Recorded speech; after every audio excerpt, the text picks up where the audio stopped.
Steve, what was I going to tell you? I forget what I was going to tell you. It must not have been that important. But you know what is important? You're here. I'm here. We're going to do a It's a podcast together. podcast. Yeah. Yeah. Nice. That's what's important. The name of this podcast is the Stuff Summer Says show with. Steve, I don't even know what the name. I just know I need you're to say stumbling three there, but I got my words, part. and then I need to say That's why I only with, got one and part. then Don't worry. you supposed to say something. We're highly trained. Actually, I know what I was going to say. We'll save that for later. It's not that important. It's not. You might want to write it down. You've forgotten it once. I'm struggling. I'm all over the place tonight. We have a great show for this week's episode. We are on the march towards football season. We're gonna do 2 episodes tonight. We'll explain why on the second episode. But on this episode, we have a wonderful conversation, truly a wonderful conversation with Deb Gelman, Penn State alum, producer at CBS Sports, CBS football, NFL football, and then also a part of March Madness. Great conversation with her. You want to talk about the Michigan situation a little bit. I want to talk about some very ugly signage. Then we got old guy, young guy. That'd be good. Okay, great. It'd be great. Great. All right, listen to our interview with Deb, and we'll be back after this. Steve, I think I write this number down, and I think this is our most tenured guest that we've ever had on this podcast. And I mean, the best guest we've ever had is what you're saying. Yeah, exactly. Yes. Oh. Yes. Wait till you get to the origin story of this guest and why she's so good and has done what she's done so long. If she doesn't tell us, I will make sure that I give you my parts and she'll fill in the rest. She is great. I have read some stuff, so I'm interested about. I'm eager about to hear. Our guest today is senior producer at CBS, Deb Gelman. She is also a Penn State alum. Deb, how are you? I'm great. How are you guys? Thanks for having me. Yeah, good. All right, Deb. For those that don't know you, what do you do at CBS? And yeah. So I'm a producer at CBS Sports. I started as an intern my last semester at Penn State. Steve's shaking his head yes, which makes me the oldest tenured because that was way before you were born. We had Steve Jones though. He's wrong. His math's not good. He's a calm guy, so we're in great shape. We're in great All shape. right, so Steve's older than me. So I started as an intern in the research department at CBS in 1991. And now we flash forward to what will be 35 years in January. And I produce college basketball studio show for CBS, March Madness. I do the tournament. And then Steve and I were just reminiscing for the past 12 years, I have produced that other pregame show on CBS Sports Network, which was a 4-hour live NFL pregame show from 8 to noon leading into the NFL today. And now due to the way you kids watch TV or don't watch TV now, we are now moving towards streaming. So my top show has finally come to a conclusion, and I will be responsible for handling NFL updates on Sunday with the wonderful Adam Shine. So basically, if you're watching a Steelers game, the game guys, Ian Eagle will say, let's go over to Adam Shine for a game break. And Adam will give us a play from the Bills game and send it back out to the Steelers game. And that's how I will spend the next 20 weeks of the fall. That's a pretty good way to spend the next 20 weeks, I have to say. It, How did you get to where you got to at CBS Sports? oh, Steve, you're going to be bored. So This is a great story. This is a story of persistence and talent and all kinds of stuff. So I was in my junior year at Penn State. They did one of those come meet the college football team that's coming in to produce the game on Saturday. Back then there were only 3 channels on your television. And CBS was in to produce that game. Jim Nance was here. The producer was Mike Brooks. And they just kind of talked about how you put a game on TV. And somebody raised their hands and said, how do we get into the business? And they said, you need an internship. And I said, how do I get an internship? And they said, go see that woman over there. She's responsible for the internships. That woman was Sharon Chang, who has now gone on to become an agent, actually, for IMG. And I went over and met Sharon and filled out an application and called Sharon's office every week. It was the fall. The internship was for January. So you figure that was probably in September. Earliest would have been early October. And I called her office every Monday and said, "Have you made a decision? Have you made a decision?" And I am convinced that they just wanted me to stop calling, so they gave me the position.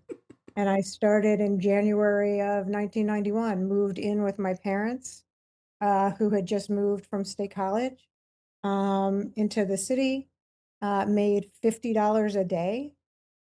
That was supposed to handle my transportation to and from plus my lunch. And that's how I started. So you go from intern, quite literally from the ground up, to now working part of CBS is pretty much the two biggest things, football and college basketball.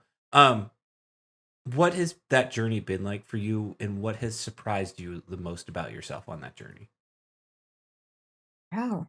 You ask probing, thoughtful questions. I want to know. I want to know. Um, it's so funny because when you're in it, you just do it, right? Like it's like any job you have, you get up and you go, and there's people are always like, "Oh, you're so lucky, you have the best job." I'm like, "Well, I do have a good job, but it's like any other job. There's like really high points and there's really low points to it." I spent the first 20 years of my career working 7 days a week, working 16, 18 hours a day, and just kind of being in it. So when people are like, "Oh, you get to go to the Super Bowl," I was like, "Yeah, I got to see the airport, the hotel, the stadium, the hotel, the stadium, the hotel, the stadium." We spent the night that night at the stadium, and then we flew home. Um, so it just has really good high points, but also really low points. When you haven't slept, when you're missing your friend's wedding, when you're missing, people forget that when we work on sports, we work on weekends, and holidays. I haven't had a Thanksgiving in November probably since I started. So my mom always makes Thanksgiving in April after the Final Four. Uh, because that's when they know they'll have me. We used to like sometimes CBS has the early game, so if you're on at noon, you're usually out by 4, and you can make like a late Thanksgiving. But if you're the 4 o'clock, you can't make an early Thanksgiving. You're not done until 7:30, and now we've added college basketball as well into our Thanksgiving. Um, so I guess what I've learned is that you just keep going. Like, you just go, like, there's always a note card by me, like, whenever I sit down to work, there's always these, and if a idea pops into my head, it automatically gets written down, and that becomes the idea for something that we'll do, for college basketball, for the tournament, for, Charles Barkley and Kenny Smith, so, um it's amazing to me how the industry has changed. Steve, you can speak to this. I mean, I don't know how we got here into the whole streaming, this whole world of streaming. The fact that young people don't watch television, they don't watch in the ways that we were brought up to watch. Um, you are a very clickable group of people. You click on things, you'll watch, but your attention spans aren't. You guys don't sit down in front of a TV for the day. And I think that's really something that we're trying to get our heads around. It's worked for entertainment. It's not a big deal to turn to Amazon to watch a movie, whatever it is. But I think sports, it's still not quite there yet. I'm still annoyed that I have to turn on Amazon on Thursday night because when the game goes bad, I can't flick channels. Like I have a short attention span. I have to get out of my streaming service to get into my next streaming. Um, but I think that for me is just to see, and really in the last maybe 5 years, um, just the amount of money, the amount of assets that we're now putting into a streaming service. With the updates that you're going to do, you're going to help Adam do produce for him. What have you thought about? What notes have you made about how you're going to do those? I mean, an update's an update, right? But you want to produce something that's different than that, and we know people are consuming different. So, how much time after you've got over the tops thing have you put into? Okay, what are we going to do with an update to make Adam different or make these different? There's not a lot because they really want us in and out in 15 seconds. Okay. You know, there's nothing more annoying, I think, for people than when you're watching a game and you get interrupted. Um, but it's a very big initiative for the NFL, especially when we change over from our 1 o'clock games to our 4:25 games. That's always been an issue. There are rules that still exist that home markets need to see the kickoff of their game. So if you're sitting in Pittsburgh and the Steelers play at 4:25 and you're in the middle of an Eagles Kansas City Chiefs game at 1 o'clock, you will not see the conclusion of that game. It's just the laws of the FCC and the way those rules were created. So how can we keep you as updated as you want to be? Because it's always the joke that we have. We talk about it at the tournament too. Why are you taking me to the start of a game that's going to go on for the next 2 hours instead of letting me finish the game that literally they're lining up for the game-winning field goal. It's going to end in 20 seconds. So there will be a lot more of us keeping everybody updated on that. Even if that field goal is no good, showing that as that game goes into overtime. The good thing about Adam is he will put his own mark on it just because of his personality. And there will be a little more interplay, but really it's about getting you guys the information to know where all those games are, which is funny because you could actually turn to the red zone and see the same thing. Again, it was like it's all of those little niches and and how we handle it. It's been studio shows largely for you, whether it's the tournament, whether it's tops, it's day long, it's balancing lots of stuff, preparing for so much more because something could go south. You're also probably the most accomplished guest we've had because there's 2 Emmys behind you. I'm curious, what makes you good at what you do? I mean, please don't feel free to not be the humble, whatever. Why are you good at this? I mean, it's one thing to do it every day and show up for 20 years, but you wouldn't still be there if you weren't good. So what are you good at? I think the creativity is part of it. I think that when I started, people assumed that I didn't know anything about football because I was a woman. And I had explained to people I grew up in state college, so you can not know anything about football growing up in state college. I was at Penn State games with my brother when I was 5. You know, sitting in the end zone and watching games. So I think one, it's just the love of sports. So that's where a lot of it comes from. If you don't love what you're doing, you can't, it'll never come across. We all know people that have to do a 9 to 5 or a 9 to 7 now, and don't really like what they're doing. So I think part of it is that I love what I'm doing. I think the creativity, my mind goes to really crazy places. Um, and I have the freedom to go there. We try anything once. If it doesn't work, we won't bring it back. And there have definitely been some things that haven't worked. But we've also learned from them and figured out if there's a piece of it that works. And then surrounding yourself with people who trust you. If the crew and the team, whether that's Adam Shine, whether that's Ernie Johnson or Adam Zucker or Charles Barkley, if they don't trust you, it's never going to work. So part of it is just you trust in yourself and you believe in yourself. Um, and then you're just really good. Like you do what it takes to be that good. You work twice as hard as everybody else. You stay later than everybody else. You're in earlier than everybody else. The old joke, if you're not early, you're late. You know, the old Tom Coughlin, if the meeting's at 10 o'clock, you better be there at 9:45 because you don't want to be the last one coming in. So I think it's really a work ethic and a pride that you take in being able to say, hey, this is the show that I'm doing and I like it. That's been the best thing, even though tops, you know, we stopped tops or canceled tops or ended tops. Just the text messages and the emails that I've gotten from people in the business, at CBS, outside of the business that are sad that that show's not, you know, it's a 4-hour show. We did a lot. Um, but there was a lot of creativity in that show.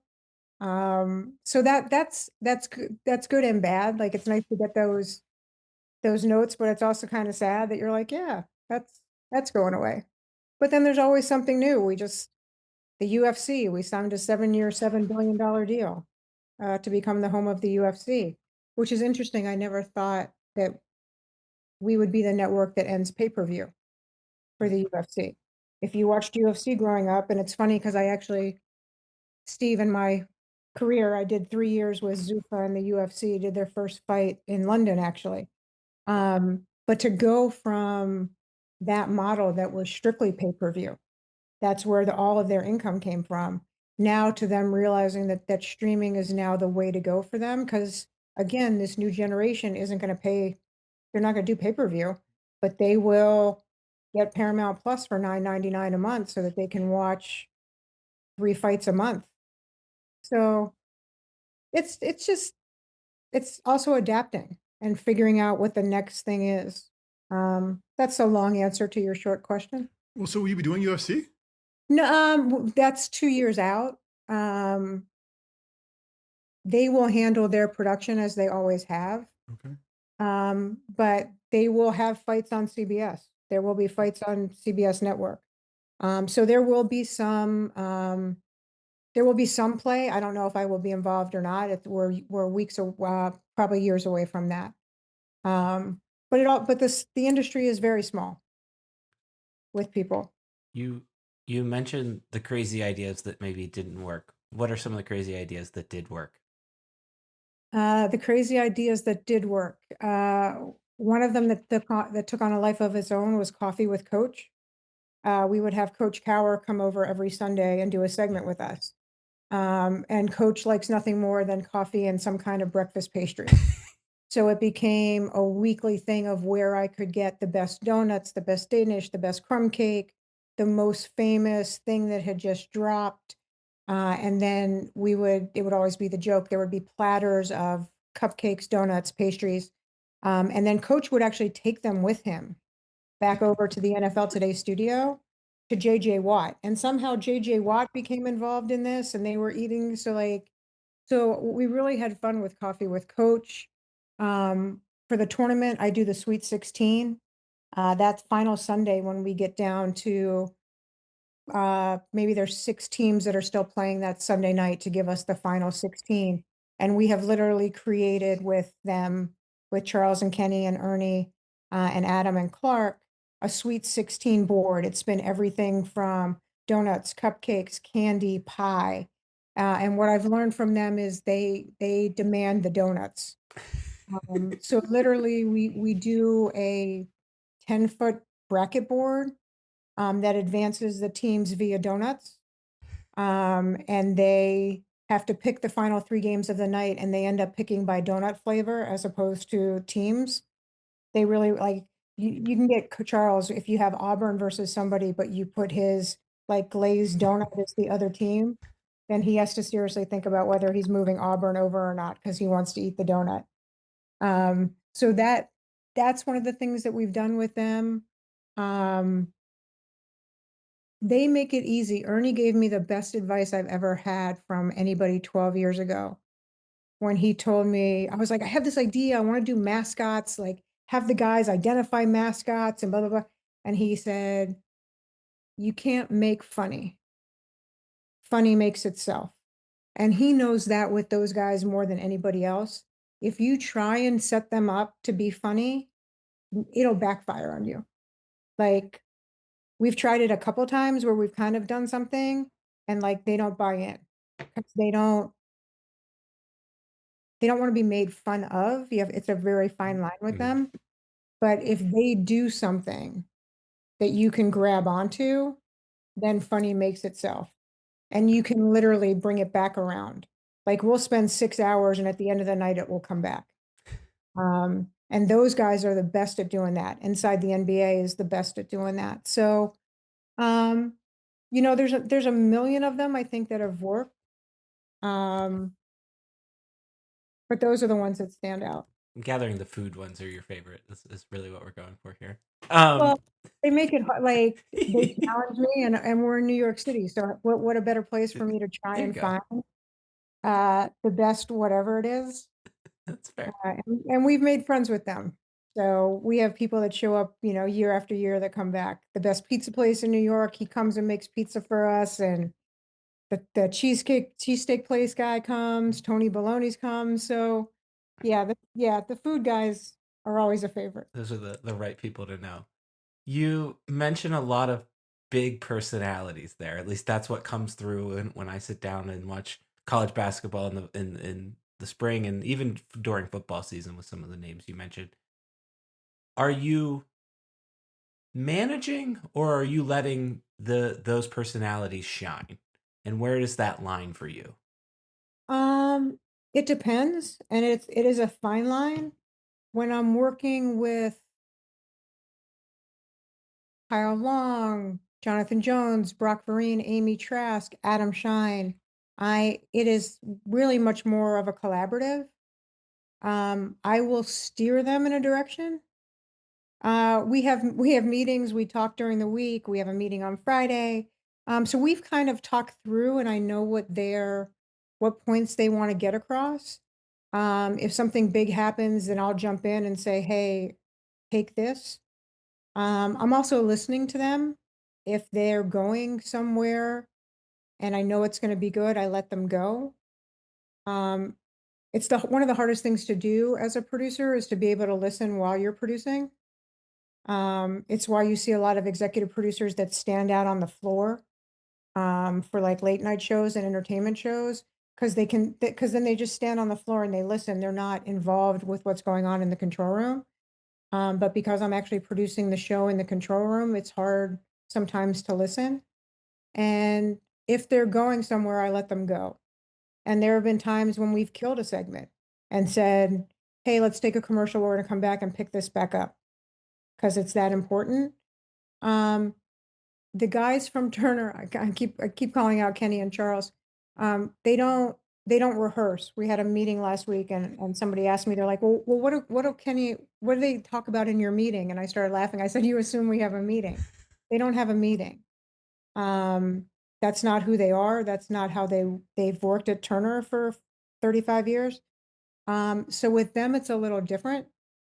But that's why you have Ernie and Adam. So I'm not as much in their ears with Kenny and Charles. One, because Kenny doesn't listen to me anyway. Charles is scared of me. If I get in Charles's ear, there has been times when he literally stops talking on the air. And Ernie's like, why did you, Charles? And he said, she said, go to commercial. So I have that, but that's really where Ernie and Adam take over, much more so because they can reel them in much more so than me jumping in somebody's ear and telling them to go to commercial.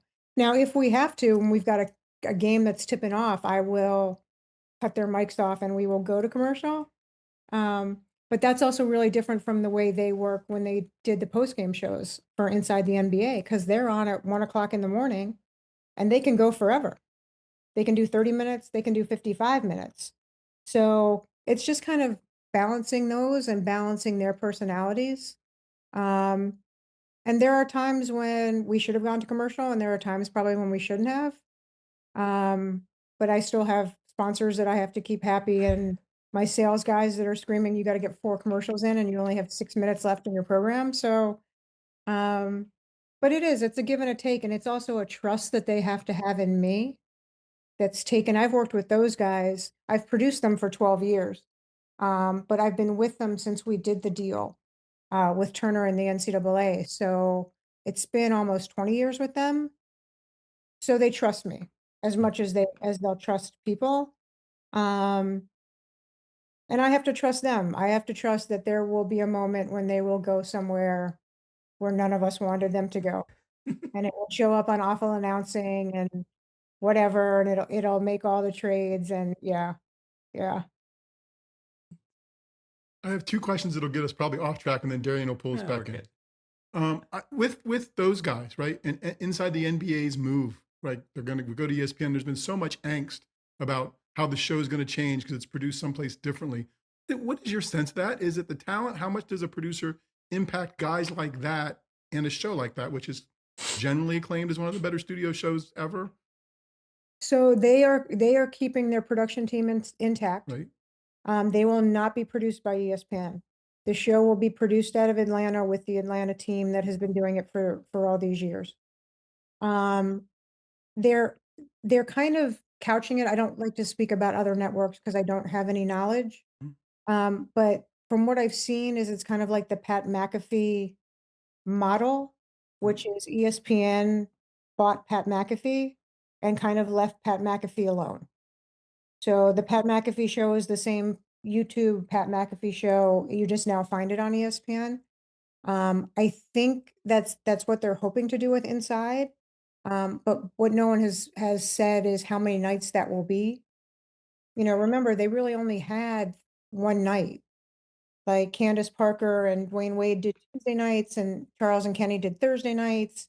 And then once the playoffs started, they did all 30 nights. But we haven't seen, even when they announced who's doing what games last week, nights. I don't know what night Inside's going to be on. I don't think they know yet what night Inside's going to be on.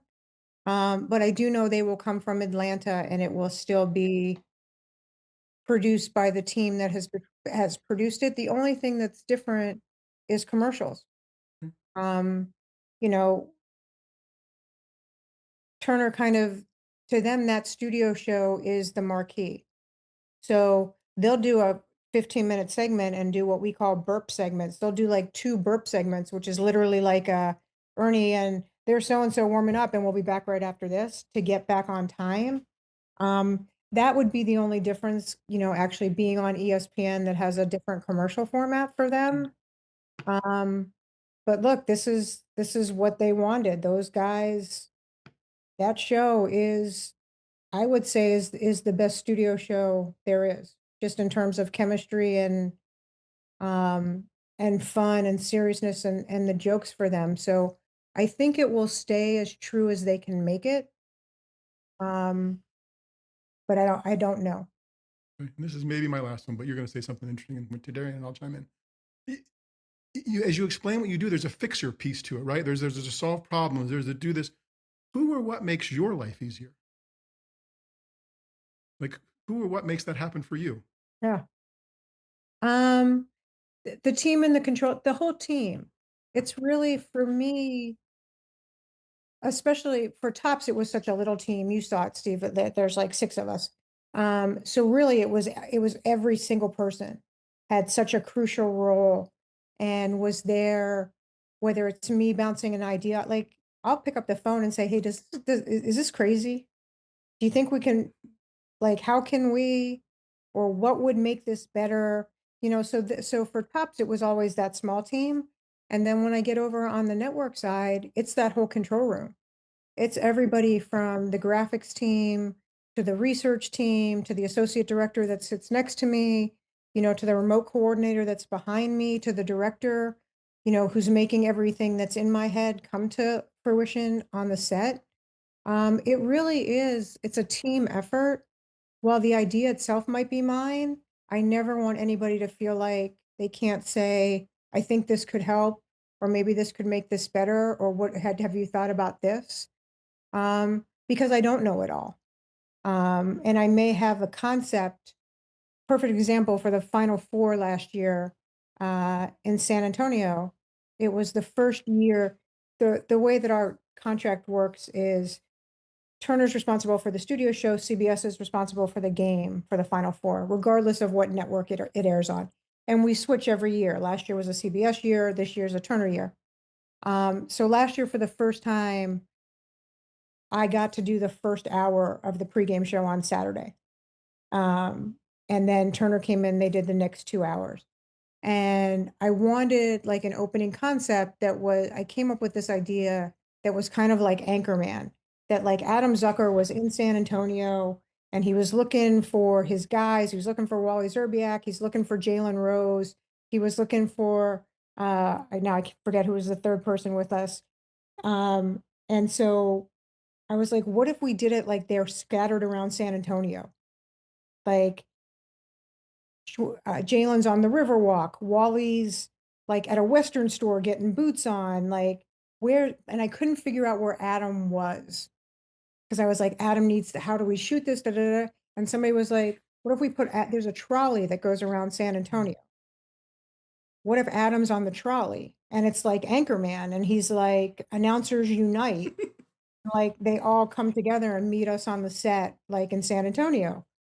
And so me talking with one of the guys who produces our teases and one of the feature girls who does all of our features, Women I Should Call Her, and I got all of us like on a call and they were like, oh, what if we did this? And then it was actually Sarah who came up with the idea of like Wally being in the Western store. And Wally like had the line of the thing when he was like, I look good. Like he's putting on the hat, he's putting on the bolo tie, like he's putting on boots. And I was like, so that for the opening of that first ever for us in 15 years to do the Final Four was so much fun, but it was strictly just like an idea in my head that really got flushed out by everybody else. And of course, Adam and Jalen and Wally all buying in and like loving it, you know. So that's it's all of us. Like you couldn't do it just me. Awesome. Thank you. All right, Deb, you're Penn Stater. We have some questions for you as we wrap up. Wait, you can't go to closing questions. I told you I'd have one. Oh wait, okay. Because you've had all these years of tops. You were working Saturdays. When was the last time you were in Beaver Stadium? When I was in college. So the last game of senior year, probably. Yeah. Wow. Okay. Okay. I may have made it up for a blue-white weekend, one weekend in April, when I feel like Kijana Carter tore his ACL. I feel like I was somewhere with Key and he was on crutches. So yeah, but Okay. it's been a long, yeah. I don't Okay. get That's what I mean. Your Saturdays were booked. That's Yeah. why I just didn't. Okay. Yeah. Sorry, Darren, you can go now. Okay. See, I told All you I was going to do that. But I'm excited to see the new stadium. Yeah. Yeah. All right. 3 go-to questions. Or wrap up with some Penn State questions here. Your go-to creamery ice cream flavor.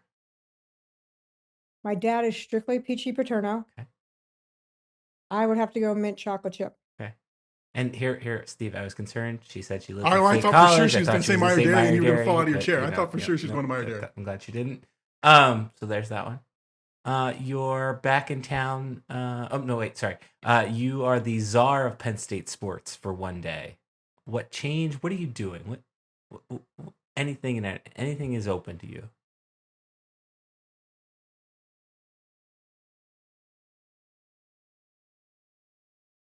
Wow. Steve, what would you change? I don't know that I would change. I don't know. We have had basketball games at Rec Hall permanently. We've had hockey games at Beaver Stadium. We've had just more funding for certain teams, etc. That it can be as broad and as a little open bit of as you everything. want. Yeah. Well, I'm going to laugh because all of my basketball games were at Bryce Jordan, were at Rec Hall. I never saw a basketball game anywhere else other than Rec Hall. And you are correct. It does definitely gives you an advantage that no one else would have. I like the hockey game in Beaver Stadium. Okay. That feels very like NHL Winter Classic. Yeah. Like I could see the Pakulas getting behind that. They would figure out how to get an ice ring in there. Okay. I get closer. that. All right. Yeah. All right. Love the whiteout. Like all of these things that they've done are so great. And we have our first ever female drum major. We do. Yes.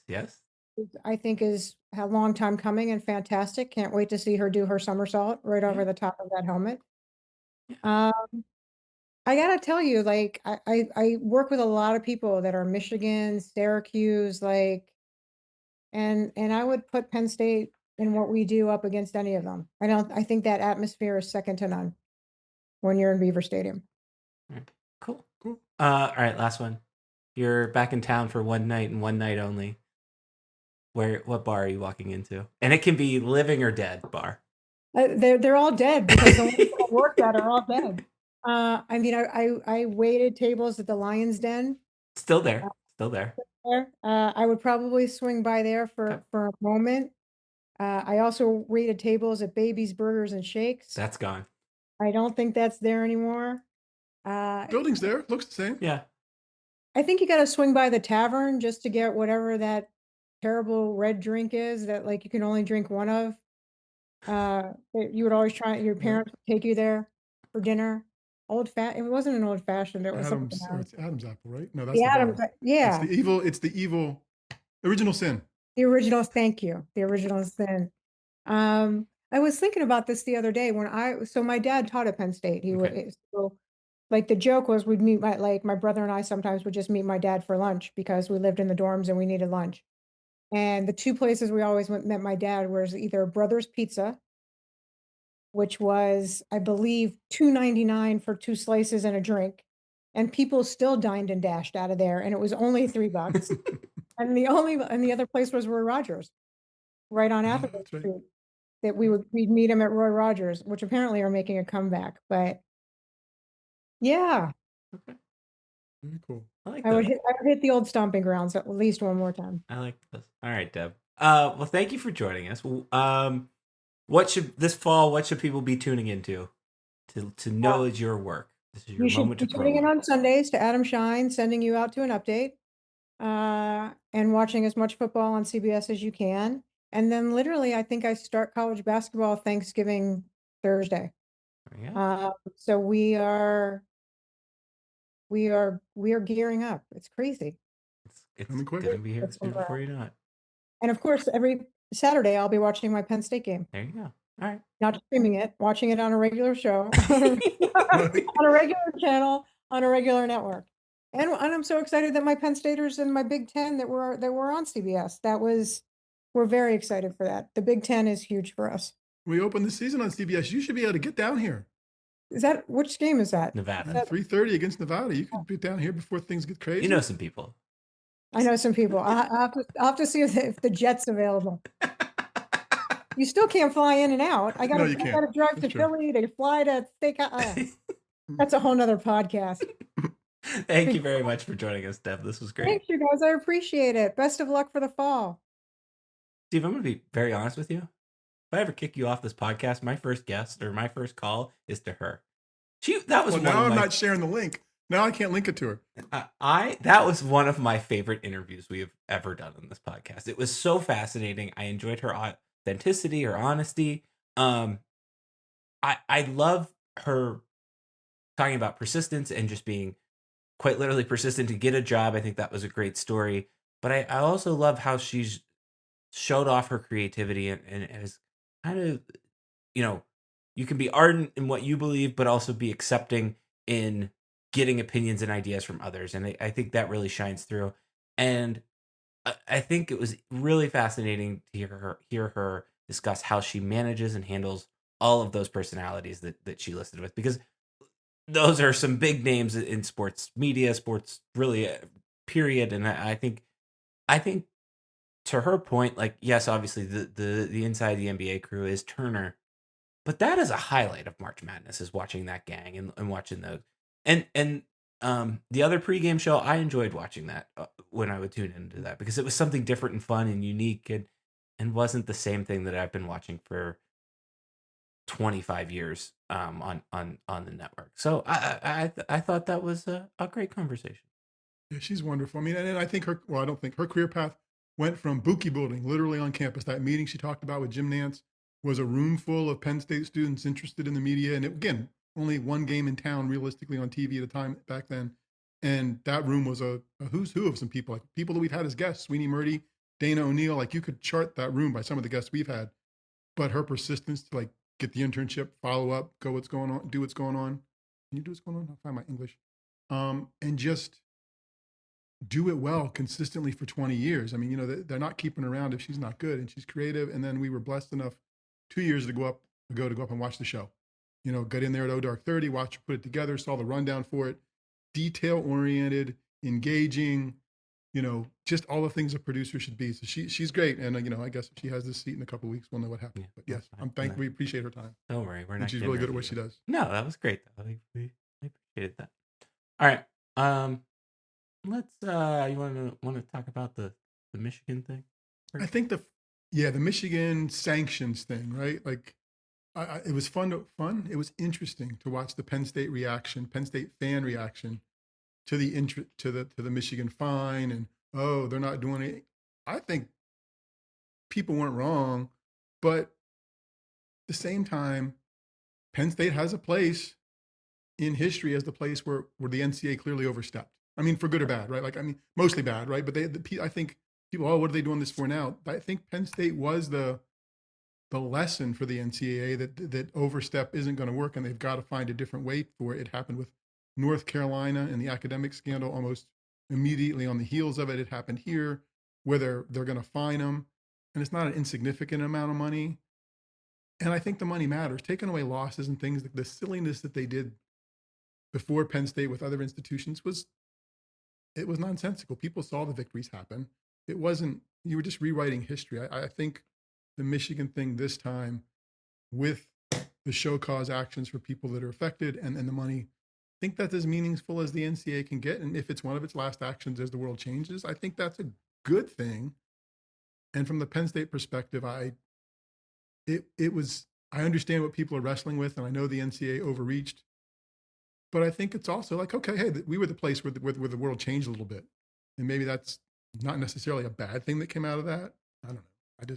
No, I've been wrestling with it too, because it is two very separate things, right? Like, this is something that happened on the field versus something that happened off the field. I think what was frustrating to me in retrospect, and to see that from all of the cases that you laid out, from the Penn State to Michigan, which includes like UNC and includes the Ohio State stuff, some Ohio State stuff, it includes a bunch of other little scandals here or there. Like, I think what was frustrating to me is in retrospect how damaging it was to Penn State at the time, right? And in some ways, this is integrity of the game stuff, which is what the NCAA's jurisdiction is over, and it doesn't feel as damaging to a place like Michigan. But at the same time, it's like, well, it is damaging to Jim Harbaugh's career, right? Like, but I also struggle with the fact that, like, in some ways, this is also it's not a slap on the wrist, because it's not insignificant, but I don't know that this deters cheating that aggressively. And that was where I think some of the other frustration with it is, of like, we have all these rules, so what are the rules here for if we're just only going to offer punishments that we're all going to tiptoe around and be collectively anxious about getting sued about? Because I think that's what really came out. Because had this been 15 years ago, Michigan probably, I don't think they get the death penalty, but Michigan gets more heavy sanctions, including scholarship loss and including more impactful things on the student athlete. And I do appreciate that the student athlete is now being heard, I guess, even if scholarships are kind of vaguely going away in a way. Yeah, and I think that it's, the landscape of college athletics has changed so much in that time too, right? I mean, what the student athlete can do, and then the ability to transfer and the NIL stuff. So I don't know how much you can do for them. I mean, you can say it, but then say you're going to do something, but there's probably still a way around that. And I'm sure there's a way around this. Find a donor, right? Find a donors. And maybe there'll be some things they don't do in the next couple of years because they don't have the money, but they're still Michigan. I mean, I'm left with that impression of their stadium where you go in and there's not an ad inside the place because they don't need your money, right? Like, it's just maize and blue. There's no ad for the soda company. There's no ad for whatever. It's just, we're Michigan. So they're not hurting for money. So I get it from the wrist slap stage, but at the same time, and maybe it's a move on thing for me at the same time too, like not coming back. Okay, yeah, I know, I was there a decade and a half ago. Right. I do not really want to relive this or compare it to this or whatever else. Yes, it's different. Michigan, thank you, Lucky Stars, you're not us. Everybody else, cinch them. Thank you, Lucky Stars, you're not Penn State, because they screwed it up in this situation. But I don't know that I like. Maybe that's it more than as live therapy. Maybe that's I just don't. Revisiting it and thinking about how it was screwed up probably isn't that enjoyable either. Well, and I think that's maybe where I'm collectively at with it now, because I think some of this helps with the fact that there are legitimate expectations into the football season, right? Like I went back and was watching some random highlight clips from James Franklin's first season. Watched a little bit of the UCF game, and then the Gary Nova 5 interception game that same year. And I was like, oh, wow, Penn State's really come a far way. And I don't know. I know we harp on James Franklin at times when he says things like that, But he does have a point, and I think it's not neat. I don't know what the right word is. It's reflective to go back and assess that, I guess, would be the big word to use. That's fine. Well, it can be reflective and thoughtful. That's good Yeah. for you. And you're not wrong. Right.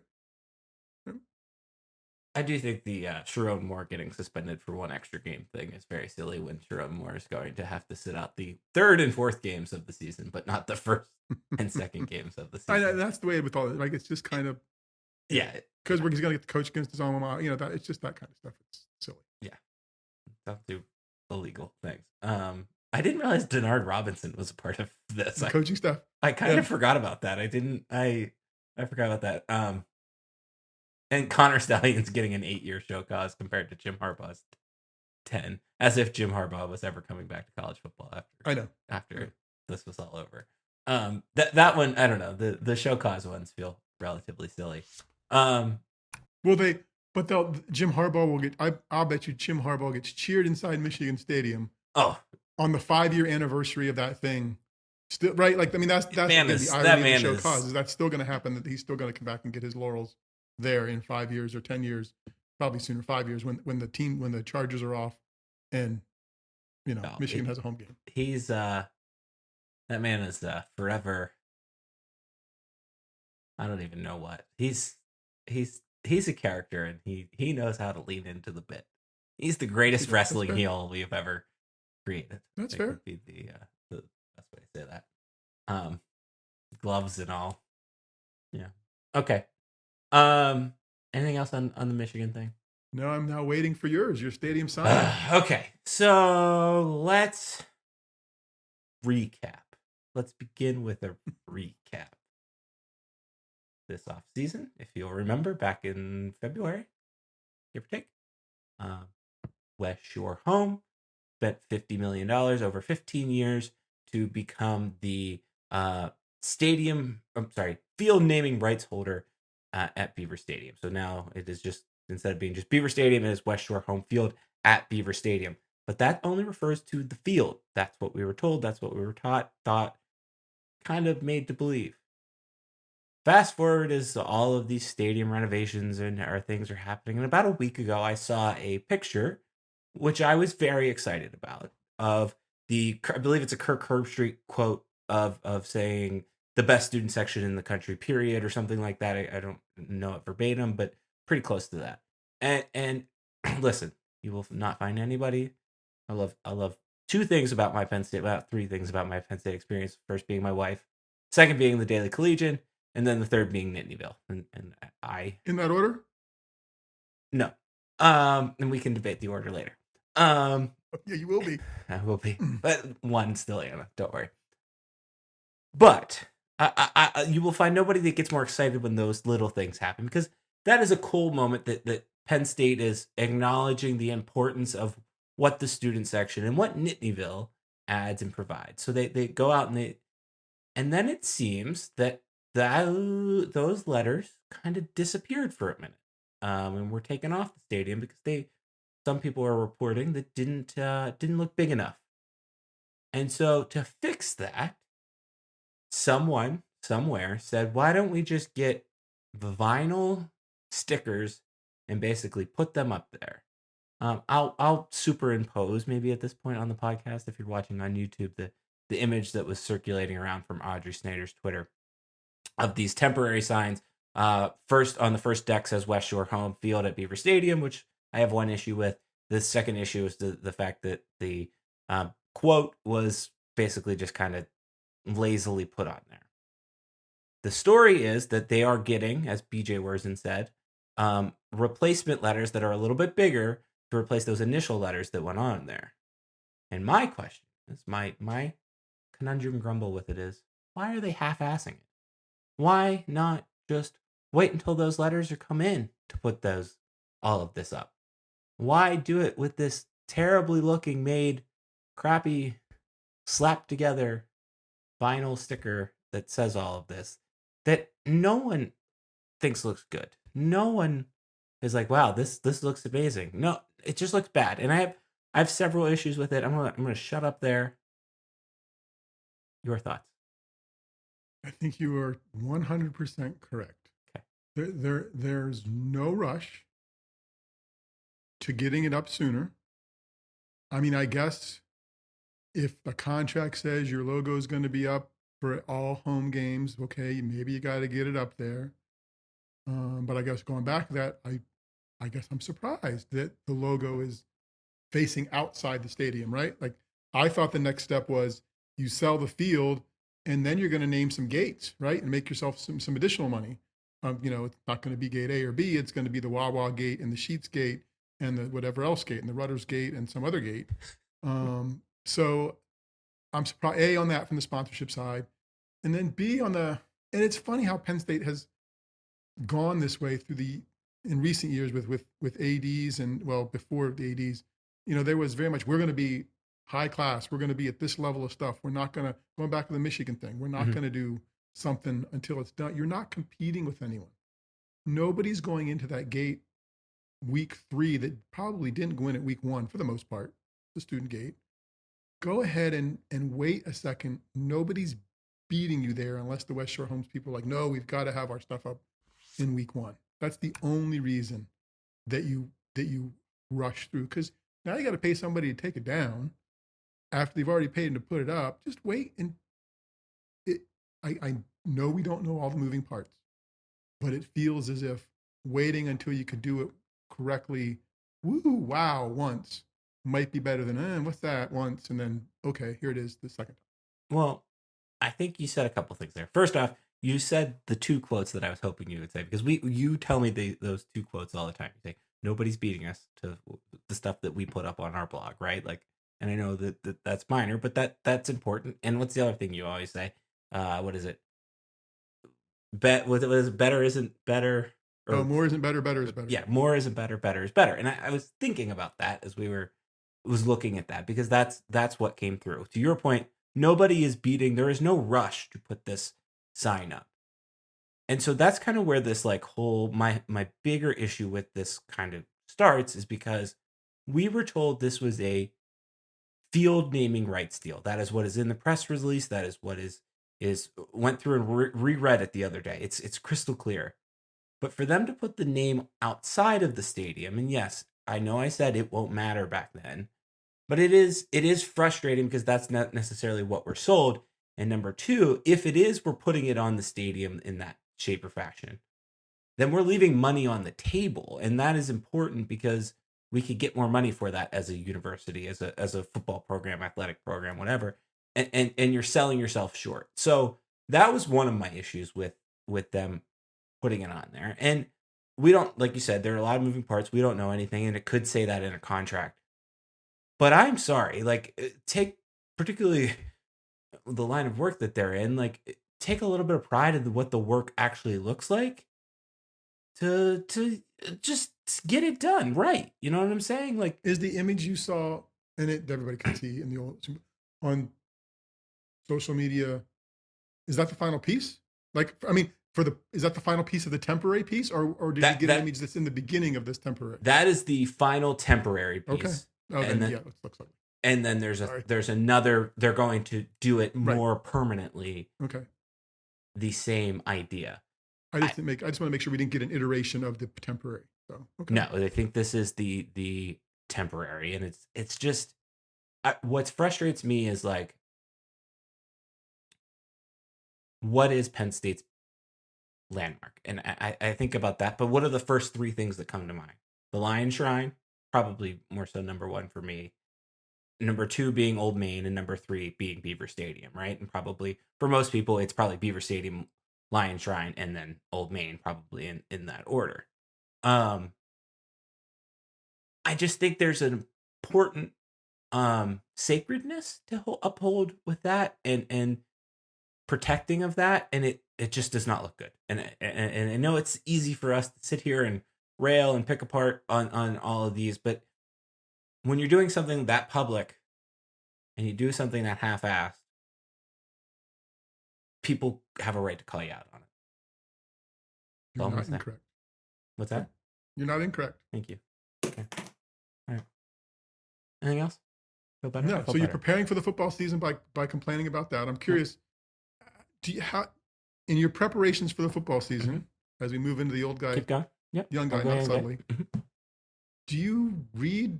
What do you read? Do you like consume? Do you go to the newsstand and grab magazines still, like, or is that an old guy, young guy thing? For you not paying attention, the Lindy Sports, or not watching on YouTube, Lindy Sports Guide here for this season.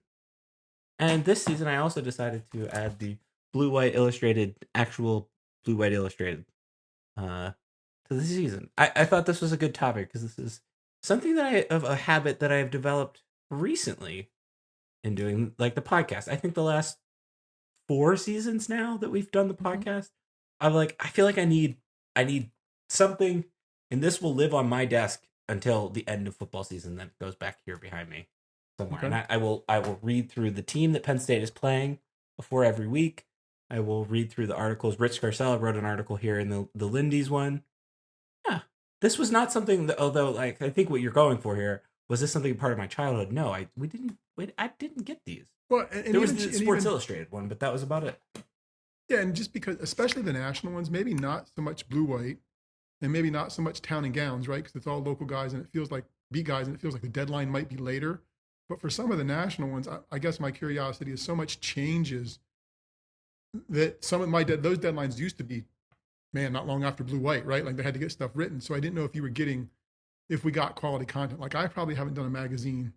I did town and gowns this year, but I probably haven't bought a national one in a couple of years, just because now I'm going to the internet, right? And I'm just going to team pages or reports or whatever else they're giving me places. I think there is something about, not that I'm like forced to read this, but being forced to go out and buy this, spend my hard-earned money on it, and have a physical copy that I am like forced to sit here and look at it and consume it that way, that I enjoy to it. And one of the reasons maybe why I do it, because you're right, like we could go, I have an On3 subscription, I have a Lions 247 or 247 subscription that gets me access to virtually every single school that's mentioned in here has one of those platforms. I have an athletics subscription. I have, like, there's plenty of ways to go get the information. But I think for me, even when these are written, because the Lindy's one, I think I saw it July 4th-ish was when I first started seeing this one, and I usually wait till early August to buy it. Like there's some early stuff in here, but it is nice to help with like knowing names and like knowing other things to watch out, and it's more so it's kind of like how you use Wikipedia in a research project. You shouldn't use it as the source, but it's a good place to get the ball rolling. Gotcha. Okay. I'm just curious. Cool. Okay. Thank you. That was a good one. I was excited about that. Okay. That's this week's podcast. Thank you to Deb for joining us. We're gonna go do next week's podcast tonight, so you'll have to wait till next week to hear that podcast. But we're excited about that one. That will be our season preview kickoff spectacular extravaganza. We'll work on the name between now and then. Now and 5 minutes from now. So we're gonna do that. What else do we have? Flashcards are going to come out probably within the next 24 hours, maybe by the time this podcast is live and on the internet. That will be out. I will have some sort of other preview this week, probably on something coaching related. I haven't decided what quite yet. Yeah. Oh, and we forgot to mention there's new stuff. That's out. 3 new designs. As I teased last week on the podcast, the number one most requested item. Hey, do you have stadium bags? When are you gonna start selling stadium bags? We have them. I know they're not cheap, but deal with it. We don't make that much money off of them. That's a good slogan. That's a nice. That's good marketing slogan. Thank you. I know they're not cheap. Deal with it. Nice. Yeah, I think they're good quality. That's all that matters. So there's those. Appreciate that everybody that has bought stuff already. I thought it was very cool and it's like people we don't know, and that makes me extra excited because it's like, oh, we don't know you and you bought this. So, but we do know you. Thank you for buying stuff as well. Yeah. Anything for me this week? I think the viewers got it. I'm gonna get that by the end of it, so it can ruminate for 2 weeks. Probably. Perfect. And that works well because I do think next week I will update what's the cost of watching Penn State football. Because I was waiting to see how much this Fox thing costs. Right. which we have not talked about yet. So yeah, that's about it. Website called stuffsummersays.com. On that website, there's a section called With Steve. 5 stars, thumbs up. Please subscribe. Appreciate that. We've got emails. Mine's Darian at stuffsummersays.com. Steve's is Steve at stuffsummersays.com. perfect. And lastly, you can find us on the internet at Stuff Summer Says. You can find Steve At Steve Samsel. See ya. Bye.